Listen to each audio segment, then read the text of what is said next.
Bienvenidos para opinar. Les doy la bienvenida a este programa de opinión, donde quiero saludar antes de todo a nuestros invitados de esta tarde, a nuestros analistas, al periodista Diego Petersen y también al periodista Juan María Naveja, a quien les doy la bienvenida en este programa para opinar. Saludos, compañeros, amigos, ¿cómo van? Cuidándose del COVID. No queda de otra. ¿Qué tal, Diego? ¿Cómo estás? Hola, Juan María, qué gusto. Raúl, qué gusto. Gracias. Oye, a ver, pues vamos a darle paso, si quieres, a los temas que me parece interesante. Esta tercera ola, de alguna forma, que ya está pues muy cantada lo que está sucediendo. Hay 15 estados de la República Mexicana que ya han registrado incremento en el número de contagios, han empezado a tener ya también incremento en el número de hospitalizaciones. Y esto, de alguna forma, estamos muy parecido a lo que vivimos durante la primera parte de la pandemia, donde parece que la autoridad simplemente se convierte en observadora.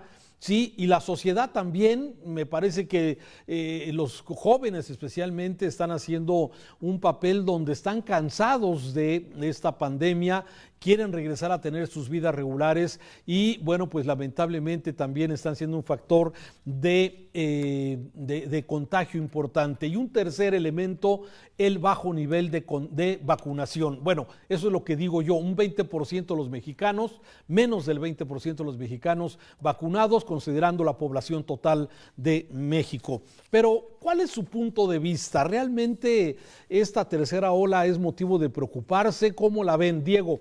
Empezamos, si quieres, contigo. A ver, preocuparse, por supuesto, Raúl. Yo creo que nunca es positivo tener un nivel de contagios como el que tenemos. Sin embargo, yo creo que sí hay grandes diferencias con la primera ola, que fue la que le pegó muy fuerte a la Ciudad de México, y la segunda, que también nos pegó a nosotros. Y las grandes diferencias son, primero, que el nivel de mortalidad es mucho más bajo. Muy bajo. Y eso, digamos, es positivo. Y esa mortalidad más bajo tiene que ver con el esquema de vacunación. Y, digamos, la parte negativa es que los que se están enfermando, incluso los que están muriendo, son los que no se vacunaron. Entonces, por supuesto que quisiéramos que hubiera muchos más vacunados. Sin embargo, digamos, creo que comparados, viendo lo que está pasando en todo el mundo, pues sí, se acapararon en los países de primer mundo las vacunas, ha sido muy complicado el flujo de vacunas.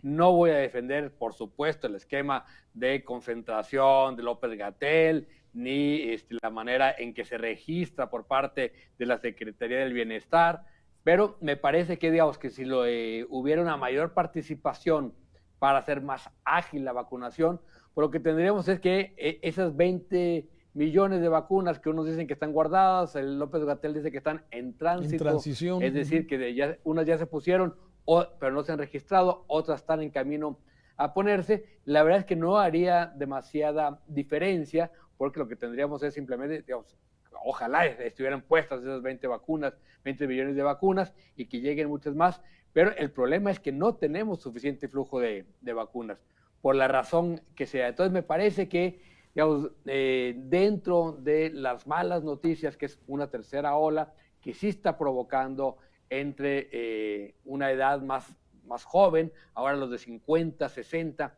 son los que están aportando mayor número de mortalidad, y de 20 a 30 el mayor número de contagios. Creo que lo positivo es que está siendo mucho menos letal. Sí, la cantidad de muertos se ha reducido, sí, no al mismo nivel de los contagios, que es lo que ha crecido, y de acuerdo a los datos aquí de los gráficos de Mega Noticias, solamente en una semana hemos tenido un incremento de contagios del 24%, en una semana, sí, mientras que si comparamos día con día, de acuerdo a esta gráfica, donde vamos marcando todos los días, tenemos un incremento de 4.78 solamente en los últimos 14 días. Así es que sí hay un incremento, ahí se ve claramente la curva, evidentemente, del número de contagios. Juan María, sí, ¿tú qué observas de este primer tema que abordamos, tema vacunas, tema contagios y el papel del gobierno? Sí, el que no haya semáforos epidemiológicos, esto es mantenerse al margen, seguir siendo observadores, ¿cómo lo ves? Bueno, pues un amigo de los tres, más que utilizar un término él habla de desfase hoy, Chava Camarena, porque fue el término que utilizó ayer López-Gatell, que estaban desfasadas las 20 vacunas. Habría que decir de entrada, Raúl, Diego, que es absurdo estar diciendo que no se tiene el reporte, porque tú deberías de tener, se mandaron 10 a Guadalajara, se mandaron 40 a Monterrey, deberías tener perfectamente el esquema de envíos. Esta gráfica que nos acaban de poner, que presenta Mega Noticias, nos dice claramente que nada de tercera ola, seguimos en la primera. El mal manejo, la mala gestión que se ha tenido con el COVID-19 nos pone claramente con que nosotros no estamos, a diferencia de lo que pasa en algunos países de Europa, que en donde sí están en una segunda, en una tercera ola, nosotros no. Ahí está la gráfica. ¿En qué momento bajó a cero? ¿En qué momento se aplanó, como decía el presidente de la República? Ahora bien, el tema de la vacunación es preocupante, por lo que decía Diego, éramos uno de los mejores países, estábamos entre los 10 países que mejor vacunaban en el mundo, y eso no se ha aprovechado para toda la infraestructura que existe en estados, municipios, farmacias, universidades. Con todos ellos, es más, serían insuficientes los 70 millones de vacunas que se han adquirido hasta este momento, ya poquito más de 70 millones.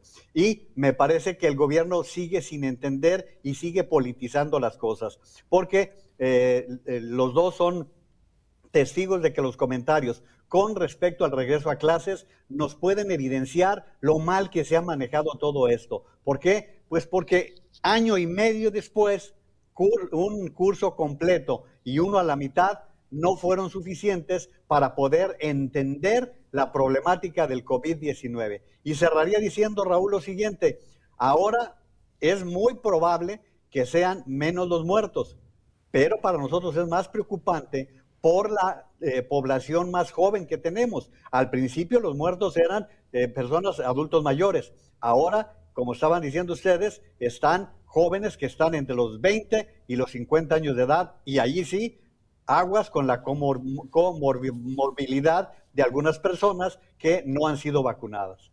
Ahora, ¿qué hacer? ¿Qué hacer? Porque me da la impresión que el gobierno de alguna forma no está tomando, igual que no tomó decisiones en el pasado, sobre algún plan de contención. O sea, de hecho, ni siquiera se ha anunciado un plan para poder incrementar el plan de vacunación con estos 20 millones de dosis que se encuentran en transición, según dice el doctor López-Gatell, el poder acelerar de alguna forma la vacunación. Y sin embargo, ya el tema de los semáforos desaparece y parece que se deja otra vez a cada entidad pues tomar decisiones en torno a protocolos, a cuidados, pero pues dejar que las cosas fluyan, Diego. ¿Tú o tú ves algún otro escenario? No, yo veo que hace mucho tiempo, ya muchos meses, que el gobierno dejó de gestionar la pandemia, ¿no? Es decir, ya cuando dijeron que esto ya no tiene, digamos, una forma de contenerse, políticamente el golpe de cuando pasamos cierto nivel de mortalidad, ya daba igual que fueran 6,000, era el límite que había puesto el propio López-Gatell. Cuando aquello se multiplicó por 10 ya les daba exactamente igual. Entonces, lo que están es protegiendo políticamente. Y por otro lado, Raúl, es muy complicado en una situación, digamos, como está la economía mexicana, ¿no? Ahorita, digamos, pensar en cualquier tipo de contención, de volver a cerrar. Entonces me parece que lo que hay es una renuncia, a decir pues que pase lo que tenga que pasar, entre comillas, ¿no? Es decir, ya la equivocación fue el manejo inicial, ¿no? Yo sigo insistiendo que la evaluación la tendremos que hacer al final para ver, ya compararnos realmente con otros países, porque lo que hemos visto es que no hay país, digamos, salvo algunas islas como es Nueva Zelanda, que todo el mundo lo pone como ejemplo, pero que no es para nada nuestro caso, ¿no? Es una isla enorme, ¿sí? Más grande que México, con menos habitantes que Guadalajara, ¿no? Y completa y fácil de aislar. No es nuestro caso, tenemos frontera en el norte, frontera en el sur, un gran flujo de turistas, mucho de la economía vive el intercambio comercial. Entonces, es muy difícil hacer una evaluación así nomás decir, es que se manejó muy mal. Hay muchísimos errores, yo comparto esa idea, pero creo que la evaluación habrá que hacerla al final. Sí creo que lo que se hizo al principio, ahorita no se está haciendo absolutamente nada más que correr, digamos, la suerte de las decisiones que se tomaron al principio, que comparto con ustedes, yo creo que fueron equivocadas, pero habrá que esperar al final para evaluar realmente qué tanto más se pudo haber hecho o no. Claro, o sea, sí, me parece que hoy el gobierno ha tomado esta decisión, pero también hay responsabilidad social, Juan María. Sí, veíamos también los centros de turismo, Puerto Vallarta, Cancún, La Paz, bueno, la misma ciudad, en Guadalajara, la Ciudad de México, la gente está ya retomando su actividad regular. Entonces me parece que una autoridad que se vuelve expectativa solamente de ver lo que sucede y una sociedad también que no nos ha caído el 20 la importancia de esto, o a lo mejor sí, pero como han dicho algunos de los analistas en este sentido, pues retamos un poco al destino los mexicanos, ¿no? Sí, porque además los especialistas nos han dicho que aunque estemos vacunados, hay que seguir utilizando la mascarilla. Sí. Y tú acabas de estar en un área turística, Raúl, yo acabo de estar en el aeropuerto, y en el aeropuerto no hay ninguna responsabilidad social, la gente está amontonada. ¿Se imaginan cómo estuvo hoy el aeropuerto de la Ciudad de México con todo el problema que hubo de la posposición de vuelos? Yo les aseguro que la sana distancia allí se hizo pedazos.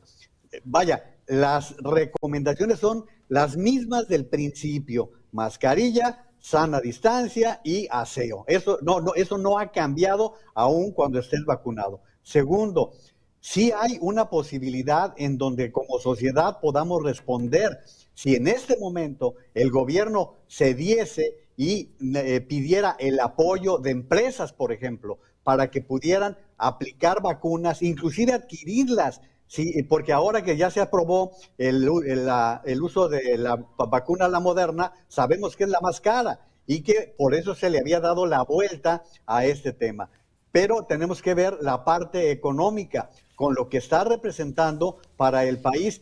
Como dice Diego, no hay que pensar en suspensión de actividades, no, pero sí tenemos que pensar en pruebas, sí tenemos que pensar en aquellas cosas que no se hicieron. Y en este sentido, decía la gente de México Evalúa en la semana que para poder regresar a clases era indispensable hacer pruebas aleatorias para poder garantizar que no haya una contaminadera en las escuelas, porque las cifras son elocuentes, 36 millones de alumnos y 2 millones de maestros, aunque seas muy sano, van a darse muchos contagios en las escuelas si el afán es regresar. Y mira, Raúl, cierro diciendo esto, la semana pasada se debió decretar semáforo rojo en la Ciudad de México. Siguen siendo motivaciones políticas las que se están tomando, las que están imperando. Los costos políticos, Juan María, los costos políticos no los quieren asumir los políticos, así es que no van a tomar ninguna decisión en este sentido. Así, bueno, sigue con esta tercera ola. Voy a hacer una pausa, vamos a regresar de inmediato y pongo sobre la mesa el siguiente tema. La compra consolidada de medicamentos, ¿fue un éxito o fue un fracaso? ¿Cómo la ve usted? El análisis luego de la pausa.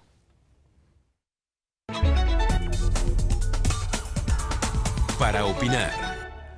Durante muchos meses se negó que hubiera desabasto de medicamentos. Pasaron semanas, hubo manifestaciones, hubo señalamientos, grupos de padres de familia también manifestándose en el aeropuerto de la Ciudad de México, demandando, sí, abasto de medicamentos. En Meganoticias a lo largo y ancho de la República Mexicana quedó documentado que no había medicamentos suficientes y que había problemas para esto. Sin embargo, el gobierno lo negaba.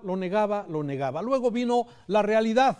Sí, que se encargó a la UNOPS, a este organismo de las Naciones Unidas, sí, hacer compras consolidadas, sí, luego de que pues se generó este conflicto con algunos laboratorios, con algunas farmacéuticas, donde el gobierno, concretamente el presidente López Obrador, señalaba que había acaparamiento y actos de corrupción.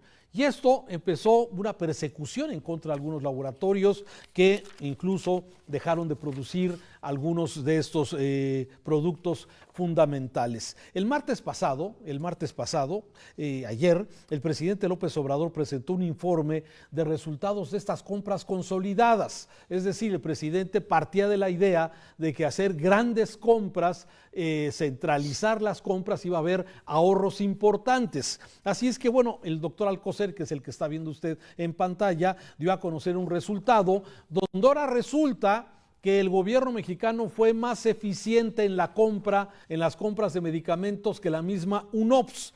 Y esto nos deja muchas preguntas. ¿Las compras consolidadas funcionan? ¿Han sido exitosas o es un fracaso? Y ahí empiezo contigo, Juan María. Es que quien tenía la estrategia lo hicieron a un lado. David León era quien iba a hacer las compras. Desaparece el que traía la dinero, formulita, el de los sobres, a los hermanos del presidente. Así es, entonces desaparece ese factor que él era el responsable de hacer las compras. Pero mira, Raúl, aquí reconozcamos lo que ha sucedido. Es la marca de la casa. A machetazos terminar con la situación que está predominando en el país. ¿Para qué ibas a Naciones Unidas cuando ese organismo es el que tiene la responsabilidad de atender las necesidades de países muy pobres, de países pequeños? No es un centro de acopio. Y ayer el doctor Alcocer daba la impresión de que estaba culpando a Naciones Unidas como si fuese un organismo adherido al gobierno de México. A ver, van para 3 años. Y aquí me parece que el primer problema, Raúl, Diego, es que el presupuesto ha estado mal manejado desde un principio. Este va a ser el 4º presupuesto que diseña este gobierno. Y en los 4 presupuestos no hemos visto un aumento sustancial. Por el contrario, el primero, que estaba todavía Peña Nieto como presidente, se redujo una cantidad importante al sector salud. Luego vino el problema de la desaparición del Seguro Popular, que derivó en otra serie de inconvenientes, porque la escasez viene desde atrás, porque faltan vacunas para los niños, faltan los medicamentos que se han mencionado mucho contra el cáncer, faltan los medicamentos para los contagiados de VIH, en fin. Y lo que dijo ayer, Jorge Alcocer dijo, ya se compraron. Espérate, ahora falta la distribución, la entrega y que lleguen a las personas enfermas. Y en eso se pueden ir 2 meses. Y recordemos que el gobierno federal, como está actualmente, no tiene la experiencia. Ahora, yo ahí le aviento una pelota a Diego, porque Diego conoce muy bien a esta gente. Nosotros hemos tenido mucho contacto con PISA, porque conocemos a sus dueños, conocemos la forma en que opera la familia de los Álvarez Bermejillo. No vamos a salir con banderas de defensa y nada, no. Pero sí sabemos cómo pudieron responder los que producen aquellos medicamentos que son de marca y que son necesarios para estos casos. A ver, el presidente dijo ayer, Diego, ya se rompió, ya se quebró el sistema de corrupción que se había establecido y que impedía contar con medicamentos de buena calidad. ¿Cómo la ves? Mira, eso está por verse. Él cree que ya se acabó la corrupción, él cree que los medicamentos son de buena calidad. No lo sabemos, ¿no? Es decir, no hay manera de afirmarlo todavía. Pero hemos insistido mucho, Raúl, de que tan criminal es generar desabasto por corrupción como generarlo por combate a la corrupción. Es decir, los niños no tienen la culpa y los niños, digamos, la obligación primera del gobierno, antes que combatir la corrupción, es proteger a sus habitantes. Y yo creo que en este caso, digamos, este combate a la corrupción, que habrá que verlo, porque yo ahorita les digo por qué, que este ahorro de los 18,000 millones de pesos tiene costos asociados. ¿Y quién pagó el costo? Los niños y las familias de los niños y los que necesitan diálisis y todos los que tienen problemas renales, todos los que tienen VIH, es decir, esos que necesitaban o necesitan medicamentos que son muy caros contra el cáncer, contra medicamentos renales, medicamentos contra el VIH, que es imposible que una familia que no sea realmente muy adinerada pueda sostener, digamos, un ritmo de ese tipo de pagos, ¿no? y ellos terminaron pagando ese dinero. Entonces, no podemos hablar de ahorro, primero, hasta que las medicinas, como bien dice Juan María, estén en el anaquel y de ahí pasen a los a quien lo debe recibir, ¿no? Es decir, ese costo todavía no está asumido, ¿sí? Falta ver cuánto nos va a costar distribuir las medicinas y cuánto nos costó como sociedad, no como gobierno, porque el gobierno dejó de gastar, esto no es un ahorro, ¿sí? Entonces, ¿quién pagó esos el no ejercicio, como decía Juan María Naveja, del presupuesto? Entonces, me parece que sí hay, digamos, un tema muy, digamos, de lógica de abarrotero en este gobierno, ¿no? De pensar que porque no se, dice, ahí tengo las latas de atún, por lo tanto me ahorré tanto dinero, ¿no? O no tengo que comer, agarro una lata de atún y me la como, entonces no hay escasez. No, el gobierno no funciona así y me parece que les ha costado mucho trabajo entender. No solo le está faltando David León, que creo que Birmex iba a ser un fracaso en manos de David León o fuera de David León, ¿sí? Porque si se quitó ese sistema de almacenamiento en los estados, es por la gran cantidad de medicinas que se echaban a perder. Otro costo que todavía no sabemos cuál va a ser, Raúl. Oye, y las farmacéuticas, los laboratorios, ¿qué papel juegan? Porque resulta que muchas de estas empresas le siguieron vendiendo al gobierno, a pesar de que algunas de sus áreas, como el caso que ya mencionaba Juan María de PISA, que cerró o le clausuraron o le cerraron o le suspendieron la línea de producción de los oncológicos allá en Tlalpan, en México, sin embargo le seguían comprando a otros medicamentos. Entonces ese es como un doble diálogo, ¿no? Eso es de alguna forma como una simulación. A ver, no te compro, te acuso de que hay acaparamiento y corrupción, pero por otro lado te sigo comprando. O sea, ¿qué está pasando? ¿Qué juego es? Diego. A ver, yo te diría que aquí hay dos temas. El mercado de la salud, sí, por un lado es un monopsomio, es decir, hay un solo gran comprador, ¿no? Y eso provoca que el mercado de entrada sea un mercado absolutamente viciado, ¿no? Lo que provoca esta gran corrupción que hay en la industria farmacéutica de todo el mundo es grandes concentraciones naturales, es decir, no hay manera de romperlas, pero viene asociado con que hay un solo gran comprador. Si el gobierno creía o puede decir que hay un monopolio en ciertos medicamentos, pues bueno, un monopolio por definición es que hay un solo productor. Y si hay un solo productor, pues no lo cierras, ¿no? Porque es darte un balazo en el pie. Entonces me parece que lo que hubo es una gran incomprensión de cómo funciona el mercado de las medicinas, sin negar que hay una gran corrupción en todo el mundo en el tema de las farmacéuticas y su relación con este mercado viciado de origen porque solo hay un gran comprador, el monopsomio. Entonces, bueno, pero entonces... En esto, sí, Juan María. Sí, en eso hay que recordar que hubo un momento en que todos los delegados de Seguro Social y del ISSSTE empezaron a recibir órdenes de compren lo que sea y como puedan, porque no había ni paracetamol, o sea, llegó un momento de ese extremo. ¿Y qué les parece a ustedes también la falta de sensibilidad que tuvo ayer el doctor Alcocer? Me parece que es una muestra clarísima de que este gobierno habla una cosa de los medios de comunicación y de la forma en que nos referimos, y lo que dijo ayer Jorge Alcocer, en el momento que dice, pues sí era una situación de emergencia, pero exageraron con los niños de cáncer. Me parece que es totalmente desafortunado. Sí, no, falta empatía, ¿no? Con esos padres de familia que imagino tener a un hijo enfermo y que no hay medicamentos y los que hay son carísimos, que no tiene acceso a la población. Me parece que son de esos datos de falta de empatía, ¿no? Con este tema. Pero bueno, en fin. Mira, nunca habla y cuando habla la riega, entonces mejor que no hable. Sí, tienes razón. Ya entendemos por qué no lo dejan hablar.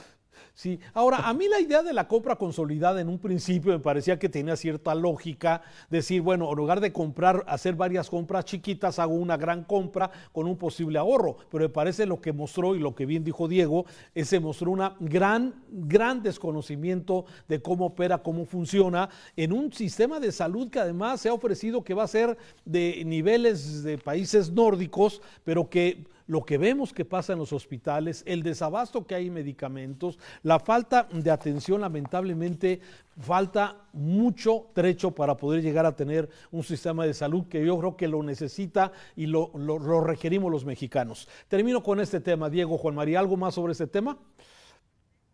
No, nada más decir, Raúl, que justamente, digamos, hay que recordar, quien rompe con el esquema de compra consolidada fue el gobierno de Zedillo, ¿no? Y en realidad se echaron 3 años, entonces secretario de Salud, estudiando cómo hacer para romper ese sistema que provocaba enormes olas de desabasto, ¿no? Porque los plazos de compra y distribución hacían muy complicado y sobre todo hacía que hubiera este gran desperdicio de medicamentos, que es lo que sigue, ¿no?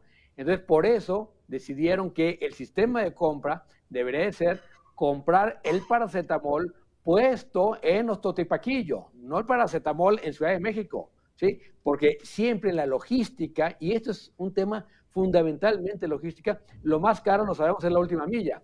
Entonces, comprar consolidado, te ahorras el precio, entre comillas, ¿sí? Pero porque le estás quitando los costos asociados. Entonces, por eso digo, creo que hay una gran mentira en esto.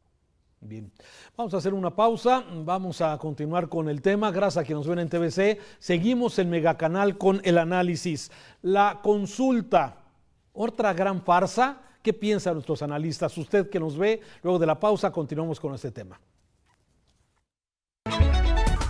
Para opinar. Vamos a continuar aquí para opinar. A ver, es un tema que mucha gente dice es que no tiene sentido, pero para este gobierno hay cosas que no tienen sentido o son cosas que aparentemente para muchos no tienen sentido, para este gobierno le encuentran el sentido, como el tema de la rifa del avión, como las consultas a mano alzada, como muchas de las cosas que han venido ocurriendo. Y ahora vamos a tener otra, que es precisamente esta consulta para preguntarle al pueblo de México si se tiene que llevar a juicio a los servidores públicos que cometan alguna, que hayan tomado decisiones políticas tomadas en años pasados por actos políticos encaminados a garantizar la justicia y los derechos. A ver, ya me hice bolas con la pregunta porque no la entiendo, Diego, Juan María. Es la pregunta que el próximo 1 de agosto, domingo, ¿sí?, se va a someter a los ciudadanos, a los 93 millones que formamos parte del padrón electoral y que va a costarnos 528 millones de pesos. El presidente López Obrador hábilmente maneja esto como el juicio a los expresidentes, pero la pregunta no dice eso. A ver, Diego, empezamos contigo. A ver, primero, yo diría que es cualquier cosa menos inocua. Es decir, nos reímos mucho de que es una pregunta absolutamente incomprensible, hablamos de lo absurdo que es, y por supuesto que es muy absurda esta de manera en que está redactada, pero tiene muchas consecuencias, ¿no? La primera, yo diría, es el uso político de un instrumento ciudadano. Es decir, los actores del poder, en este caso la Corte y la Presidencia de la República, nada menos y nada más, están utilizando un instrumento que debería ser de los ciudadanos para discutir, dirimir grandes temas nacionales, para hacer la campaña de propaganda más cara de la historia, porque 500 millones de pesos es una campaña carísima. 2, la pregunta da igual la respuesta, porque sea el número de participantes que sea, porque es que menos de 40% no es vinculante. No, desde el principio la Corte dijo, esto no es vinculante, no se trata de eso, es un juego político, no es un juego jurídico. Y entonces, da igual cuántos participen, como los pocos que participaron en la decisión para cancelar un aeropuerto, es una legitimación política para empezar un juicio del pasado. Y la otra, se está hablando de juicio político. No hay una sola palabra que tenga que ver con decisiones jurídicas, con violaciones a la ley. No, es decisiones políticas. ¿Y quién define si las decisiones políticas son correctas o no? ¿Sí? Finalmente, el juicio político a todo expresidente es la elección. que sigue, ¿no? Esos son realmente los juicios que hacemos cada 6 años si queremos que continúe el mismo partido o no, ¿sí? Y en los últimos 2 hemos decidido cambiar radicalmente del PAN al PRI, del PRI a Morena. Ese es el verdadero juicio a las decisiones políticas del pasado. Pero en manos del presidente, como una parte de una campaña, me parece que puede ser muy peligroso porque lo que se va a hacer son juicios populares a decisiones políticas. Y eso sí me parece, Raúl, que se sale completamente de un esquema democrático. Fíjate, Diego, pero a ver, y coincido contigo, pero el tema es que en la pregunta nunca hay un juicio a expresidentes, simplemente habla de juicio a actores políticos. O sea, ¿qué es, Juan María? Bueno, es que actores políticos también somos nosotros que estamos haciendo análisis aquí. O sea, actores políticos es tan amplio que, bueno, no se puede definir. Pero como decía Diego al principio, esto ha venido a evidenciar al presidente de la República y a la propia Corte Suprema. Pero yo aquí veo que también hemos perdido mucho los ciudadanos porque una figura que costó mucho trabajo colocarla en calidad constitucional, que es la consulta ciudadana, se está desgastando. Este formato que ha servido en muchos... En temas políticos. Porque, y sociales, Raúl. En Estados Unidos el tema de la marihuana fue producto de consultas ciudadanas estado por estado, en donde los ciudadanos fueron votando cada uno de los temas. Y esta figura va a terminar muy lastimada, muy desgastada y muy costosa, como ya estaban comentando, los 500 millones de pesos que se van a malgastar en esto. Y es un tema que parece dar la razón a lo que hoy decía Raimundo Rivapalacio en su columna, que el presidente simplemente no oye a nadie. Y este tema, él lo trae desde el principio. Está como con lo de la mascarilla. Dice, no voy a ir a votar. Si él está diciendo el presidente de la República que él no va a ir, bueno, pues la ejemplaridad donde se encuentra. Y la propia Corte, porque recordemos aquella sesión en donde el presidente de la Corte, Arturo Saldívar, le da un giro al formato que habitualmente se tiene para poder discutir estos temas y luego se enredan en una pregunta que pues nada más es un galimatías, no va a dar ninguna respuesta, no va a llevar a nada y creo que hasta ahora lo que alcanzamos a ver es un desánimo por parte de los ciudadanos de participar el próximo 1 de agosto. A ver, pero entonces me quedo, ¿es el desánimo simplemente o como dice Diego, aquí hay algo más perverso que una simple farsa, un circo, un entretenimiento, Diego? Sí, yo sí creo que digamos, la pregunta y lo comentado ayer podría ser cambiarse por ¿quién quiere usted que sea el Judas del próximo sábado santo, no? Sí, y lo quemamos en la plaza y tan. Es decir, me parece que sería una pregunta mucho más concreta. La perversidad está en que la Corte le da al presidente, se le concede la consulta al presidente con argumentos verdaderamente extraños y le da una pregunta cuya interpretación es absolutamente a lo que quiera el presidente. Entonces, insisto, da igual cuántos voten o cuántos no. Es decir, puede votar el 1% del padrón o quizás vaya a andar alrededor del 15-20% de votación, no creo que más, Raúl, o sea, realmente va a ser la votación más desangelada de la historia y sin embargo le va a dar argumento al presidente para, ahora que no pudimos vender el avión, pues vamos a cambiar de tema. Ahora el tema de aquí al referéndum, querer también la revocación de mandato, ¿no? Para el año que entra, que le va a permitir estar en campaña permanentemente y comentando los resultados y haciendo con estos resultados el juicio que él quiere, porque Bartlett no va a estar entre los que va a ser enjuiciado por las decisiones del pasado, ¿eh? No, seguro no. Diego, sí, Juan María. No, ni Ana Gabriela Guevara, ni Zoé Robledo, ni Irma Heréndira, porque actores del pasado son pues todavía los que ayer estuvieron cometiendo irregularidades. A partir de ahí ya podríamos estar hablando y recordemos que Andrés Manuel ya fue jefe de gobierno del Distrito Federal en aquel tiempo. Pero de cualquier manera, este tema de la consulta está sirviendo para un choteo que no merecía una política tan venida a menos como la que tenemos y que nos va a simplemente hacer perder tiempo, energías, y yo no sé si le va a servir de algo al presidente, ¿no? Y dinero, Juan María, 500 millones, dinero, que hoy claro. hablamos de pobreza, que hoy hablamos de crisis económica, hablamos de crisis de pandemia, hablamos de crisis de... O sea, hay tantos temas importantes y estamos entretenidos en la consulta, ¿sí? Que la verdad, bueno, ya veremos. Ahí está, vamos a ver finalmente qué pasa con este tema. Oigan, pero no se les olvide que en septiembre viene otra rifa, ¿eh? ¿Ahora de qué? Sí, claro. Los la de las departamentos, casas, los la departamentos casa en del Acapulco. Chapo, y la del Señor de los Cielos y el palco en el Estadio Azteca. Viene otra rifita que dará tiempo para poder seguir armando estas cortinas de humo. A ver, vamos a Jalisco si les parece. Sí, a ver, está el tema de las pensiones de oro, que aquí en Mega Noticias hemos publicado la lista de los que reciben más de 100,000 pesos. Y bueno, pues hay mucho político, exgobernadores, en fin, todo este tema que me parece siempre es interesante. Pero hoy toma un giro, además de lo...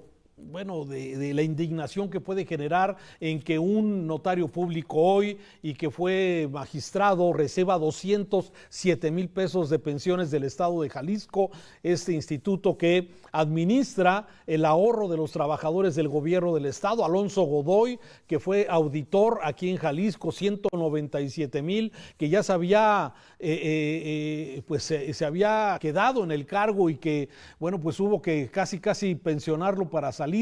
Luego pues los demás, Carmelita Chávez, muy famosa en aquellos tiempos también, entre las más beneficiadas, el exgobernador Ramírez Acuña, 178,000 pesos, Francisco Javier Hidalgo, un político de mucho tiempo en Jalisco, Celso Rodríguez, todavía expresidente del Poder Judicial hace un tiempo, el papá de Aristóteles Sandoval, ahí ve a Roberto López Lara, su secretario general, Raúl Sánchez Jiménez, que fue procurador de justicia, fue fiscal general, tienes razón, no fue procurador, gracias. También, bueno, Daviel Trujillo, líder de maestros, Jesús Casillas, también muy conocido, Jorge Arana, ¿quién no conoce a Jorge Arana? Elisa Ayón, la de los, eran moches allá en los panteones, si no me equivoco.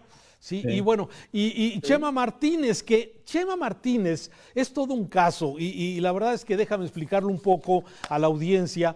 Sí, Chema Martínez tiene 49 años de edad, sí, y de acuerdo a lo que se ha informado, empezó a pagar sus cuotas de pensiones cuando tenía 13 años de edad, y eso ha dado pie para que el gobernador Enrique Alfaro mande una iniciativa para que, bueno, se revisen la forma en cómo se obtienen estas pensiones y que se reduzcan a 100,000 pesos, según lo que se ha dicho. En fin, esto ha generado ya incluso hasta denuncias ante la Fiscalía, como hoy se da a conocer. A ver, Diego, tú ya has escrito sobre esto, has señalado este tema de las pensiones de oro y quisiera escuchar su punto de vista esta tarde. A ver, primero, por supuesto que lo que vemos ahí no es más que digamos, el cuadro de honor de los abusos, ¿no? Porque el fondo de pensiones es un fondo que no es del gobierno del Estado, es un fondo de los trabajadores del gobierno del Estado. La mayoría de los que están ahí, me atrevo para no decir que todos, no cumplen los años trabajados, sus aportaciones que hicieron, digamos, como trabajadores, no da para que tengan esas pensiones, y todos hay un truco oscuro con favores políticos que luego el propio, digamos, el comité directivo de pensiones aprueba, ¿no? Es decir, Jorge Arana, por decir solo un caso, y Ramírez Acuña, los dos compitieron para ser diputados. Si hubieran ganado, hubieran cobrado el sueldo como diputados más la pensión.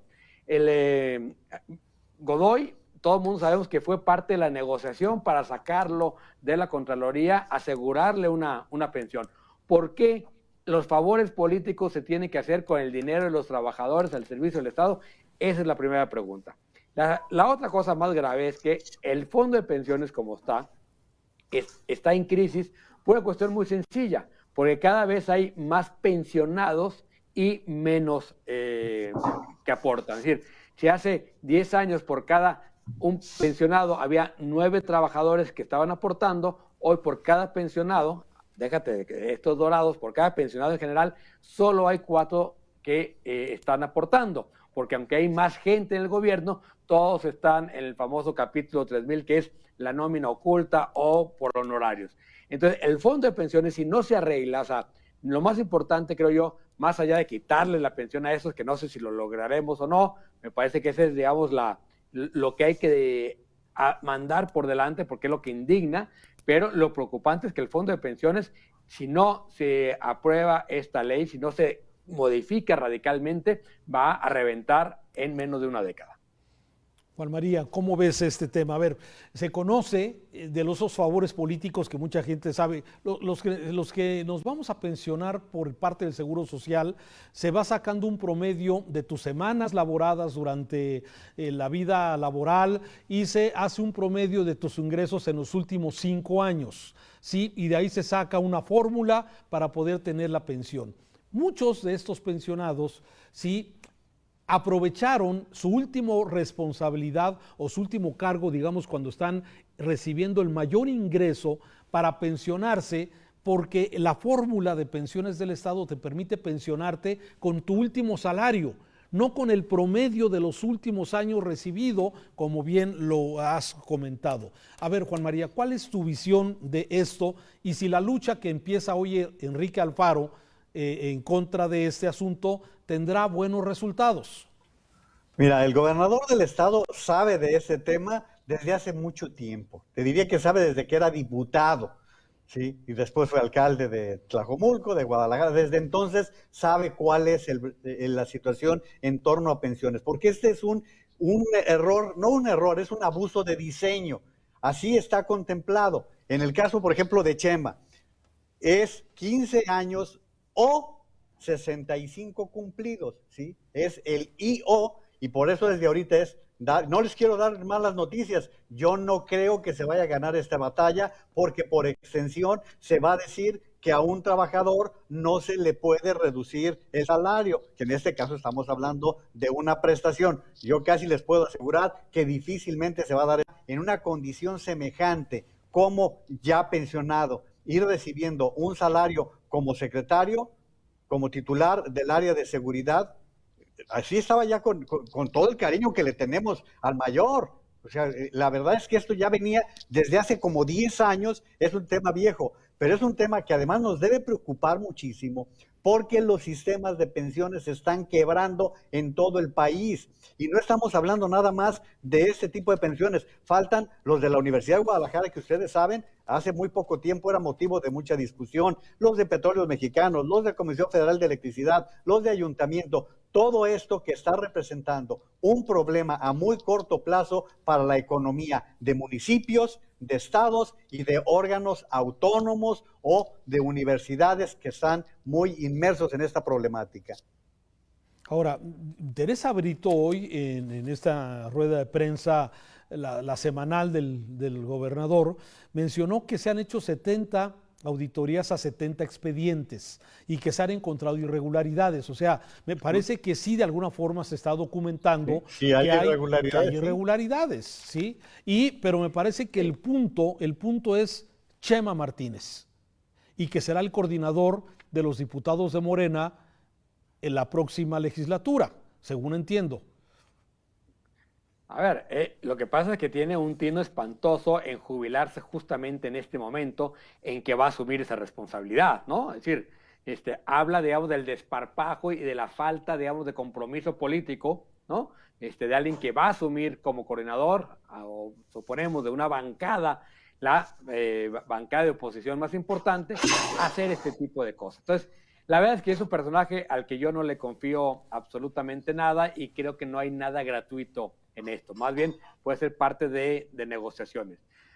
En la regañera de la mañana, como tú decías, la Contralora dice que hay irregularidades en varios expedientes. Sí, lo sabemos, es decir, son decisiones que se toman en esa mesa como favores políticos, ¿no? Entonces, en realidad no es que haya ninguna sorpresa. Como bien dice Juan María, esto viene pasando desde hace mucho. El problema es que ahora sí se acerca el momento en que va a reventar el cochinito. El promedio más o menos anda en 7,000 pesos de los pensionados. Es decir, es vergonzoso. Estamos poniendo en riesgo a gente que vive con 7,000 pesos por gente que, uno, por ejemplo, Eleuterio, además le dieron una notaría, ¿no? Además es notario, o sea, es gente que tiene ingresos propios, sí. Otros que son políticos. Chema va a cobrar el sueldo de diputado y el sueldo, y la pensión, como decía el general mayor López Rivas, que si alguien merecía, digamos, una carrera de trabajo era él, pero no puedes estar pensionado y seguir cobrando de la misma fuente que es el erario. Así es. Y además en esto, Raúl, recuerden que a nivel nacional tenemos un caso muy sonado, que es la secretaria de Gobernación, que cobra la pensión como ex magistrada de la Corte y como secretaria de Gobernación. Y recuerden las pensiones del Banco de México. ¿Se acuerdan cuando se descubrieron aquellas pensiones con Óscar Espinosa Villarreal? Eran de 700,000 pesos. Ese era el tamaño, y el Banco de México es muy generoso en esa materia. Por eso creo que es un tema que obliga a que se dé una revisada a fondo, porque el golpe económico, nada más vamos ahorita, son 9 millones de pesos, es lo que entiendo, ¿no, Raúl? Que son 9 millones de pesos mensuales lo que cuestan estas pensiones que se están mencionando. Bien, pasamos. Serían más o menos 1,200 pensionados más. Fíjate. Al promedio. Sí, o sea, esta desigualdad que hay, ¿no? Si de alguna forma es brutal. Ya veremos si camina o no. Yo veo también de difícil lo que Juan María, nada más, todo el mundo es muy dadivoso con dinero ajeno. Sí. Oye, a ver, ya que mencionabas, fíjate que hoy en la semanera del gobernador Alfaro, la segunda, por cierto, no hubo videoregaño, no sé si lo viste. Yo esperaba el videoregaño, pero no, es más, yo vi que estaba el gobernador sonriente, bromeando, no noté ese tema que ya nos tenía acostumbrados los videoregaños, pero la pregunta es, los temas que abordó con el presidente, o sea, esa relación que ha sido muy compleja con el presidente López Obrador. De repente vemos a Alfaro muy enojado contra el presidente y de repente lo vemos como... Y lo entiendo, o sea, no te puedes pelear con el presidente cuando el presupuesto federal muchas veces depende también de esta situación. Pero, a ver, ¿qué opinión tienen sobre los temas? Agua, línea 4, vacunación y seguridad. Fueron los 4 temas que abordaron este día el gobernador Alfaro. Juan María. Bueno, pero es la tercera ocasión, Raúl, es la tercera ocasión en menos de un mes que recibe el presidente al gobernador de Jalisco, ¿sí? Ya quisiera Silvano Aureoles que le diera una chancita para poder saludarlo, por lo menos, ¿no? A lo mejor ya es corcholata, porque también ya sabemos de que el propio gobernador de Jalisco ha expresado que ahora sí ya está pensando en la candidatura presidencial. Bueno, vamos a ver qué es lo que pueda suceder en torno a este tema. Ahora, Diego es nuestro experto en agua. En agua él podrá responder todo lo que sea. Yo lo único que podría decir es que el presidente no le va a querer entrar al conflicto del Zapotillo, no va a querer entrarle porque sabe lo que está implicando. Y lo de la línea 4, pues vamos viendo qué sucedió con la 3. Y yo les diría, no hay dinero. No hay dinero, Raúl, no hay dinero, Diego, no va a haber dinero ni siquiera para poder terminar las obras que se tienen ahorita en marcha. La situación económica del país es sumamente complicada y podrán decirnos de qué hablaron y de qué se comentaron, pero yo creo que a la larga estos temas no van a caminar. Diego. Yo coincido con Juan María que primero, para hacer corcholata hay que tirarse al piso, ¿no? Y 3 reuniones, digamos, en un solo mes, yo creo que han hablado de todo menos de estos temas que nos dice el gobernador de que está hablando. Es decir, yo creo que están hablando desde la posible candidatura hasta de los votos en el Congreso. Sin embargo, vámonos a los resultados concretos. En materia de agua, ya nos dejó ver el gobernador, pues que lo batearon, ¿no? Es decir, que el Zapotillo no va y que está buscando soluciones a corto plazo. ¿Qué significa eso? No sabemos, pero está claro que ya lo batearon con el tema de Zapotillo. En el tema de línea 4, lo que ha dicho es que va a ser una inversión mixta, pero no dice qué proporción va a dar el gobierno federal. Entonces, lo que podemos pensar es que parte de la negociación de votos para el presupuesto en el Congreso, para el presupuesto 2022, pues a lo mejor ahí va, digamos, algo para la línea 4, no sabemos cuánto. Yo coincido con Juan María, no hay dinero para otros proyectos que no sean los que son prioridad para el gobierno de López Obrador. Y ya quiero ver a los diputados electos de Jalisco, particularmente a los 4 empresarios, votando el presupuesto, después de todo lo que dijeron en campaña, votando a favor del presupuesto, a favor de algunos millones para la línea 4. Creo que ahí viene un conflicto que hay que atender. Y los otros temas, el de seguridad, no hay nada concreto, ¿no? Es decir, además el gobernador habla de la frontera con Zacatecas como si realmente fuera una cosa, una división, ¿no? Es decir, estamos en los límites estatales, se supone que la Guardia Nacional va a tener mayor presencia en los municipios, de los 50 municipios que salieron en el cuadro de honor de la Secretaría de Marina, entre ellos los 5 de la zona metropolitana. Entonces, me parece que no hay nada concreto en lo que está informando el gobernador, más allá de que tiene razón, hoy no nos regañó. Sí, no. Oye, a ver, explícanos un poco más sobre el tema del voto de Manuel Herrera, de Mauro, fue el nombre del otro. Fernández, el de Tajín. El dueño de Salsa Tajín, buenísima, por cierto. ¿Por qué? ¿Por qué lo ves? No, porque, a ver, yo sé que ellos llegan ahí, digamos, como parte de un proyecto de oposición. De oposición a Morena. De oposición al régimen del presidente López Obrador, la denominada 4T, ¿no? Así es. Entonces, ellos llegan ahí, si Alfaro negocia, digamos, o lo que está negociando con el presidente es dinero para la línea 4, lo que le va a pedir el presidente a cambio va a ser votos para para aprobar el presupuesto. ¿Por qué? Porque ya vimos que los votos del Verde están muy caros, Raúl, ¿no? Y además de caros están divididos, ¿no? Es decir, y se van a poner más caros. Se van a poner más caros, o sea, el maíz está subiendo de precio en todo el mundo. No, la sanción, es que si la sanción que está programando el INE en contra del Verde por el asunto de los influencers llega a $3 millones, pues acuérdense que estos del Verde están acostumbrados a sumar, no a restar. Bueno, eran 40 millones. De algún lado va a salir, ¿eh? 40 millones de pesos, ¿no? 40 millones de pesos. Sí, así es, pero están haciendo una serie de análisis para ver si pueden quitarles los tiempos de radio y televisión y multiplicar por 3 la cantidad que se supone que gastaron o que invirtieron en los influencers. Entonces sí ven de alguna forma que los votos de MC podrían, lo que se dijo, y que se dijo muchas veces, podrían moverse. Y que yo creo que vamos a ver ahí fracturas primero entre, toda la campaña, la tensión entre Alfaro y Dante fue bastante evidente, ¿no? La mayoría de los diputados, de los 23 diputados que llegan, una buena parte son de Jalisco, no solo por los que fueron electos directamente, que si no me equivoco son 9, sino también por la parte de la lista plurinominal, donde hay varios, digamos, del grupo del gobernador. Entonces, pensemos que de los 23, la mitad son del gobernador y la otra mitad son de Dante. Ahí va a haber una tensión, pero aún dentro de los del gobernador, ¿sí? Hay algunos que vienen del proyecto, digamos, más vinculado a este proyecto empresarial de Coparmex, de frenar los proyectos del gobierno y esta necesidad que tiene el gobernador de atraer recursos porque es su responsabilidad. No digamos quién es el bueno y quién es el malo, ahí hay una tensión que hay que resolver.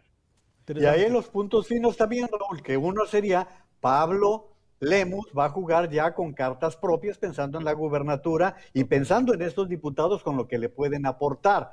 Segundo, en la fragmentación que pudiera darse en el PRI le manda un mensaje al presidente de la República que probablemente no pueda disponer de algunos votos que vía la Unidad de Inteligencia Financiera iban a conseguir, pero ayer con esa declaración de Fernando Lerdo de Tejada buscando crear un nuevo PRI, quién sabe bajo qué circunstancias se vaya a dar la división de los diputados. Dijo, es alta política lo que ustedes ya hablan. Diego, muchas gracias. Juan María, muchas gracias. Al contrario. La política siempre es baja, Raúl. Ahí nos vemos. Gracias. Hasta la próxima semana. Hasta Diego, la próxima. Gracias, Diego. Saludos. Y a usted que nos ve, muchas gracias. Que tiene usted el programa para opinar. Ya sabe usted, con repetición también a las 10 de la noche. Yo lo espero en Mega Noticias a las 8.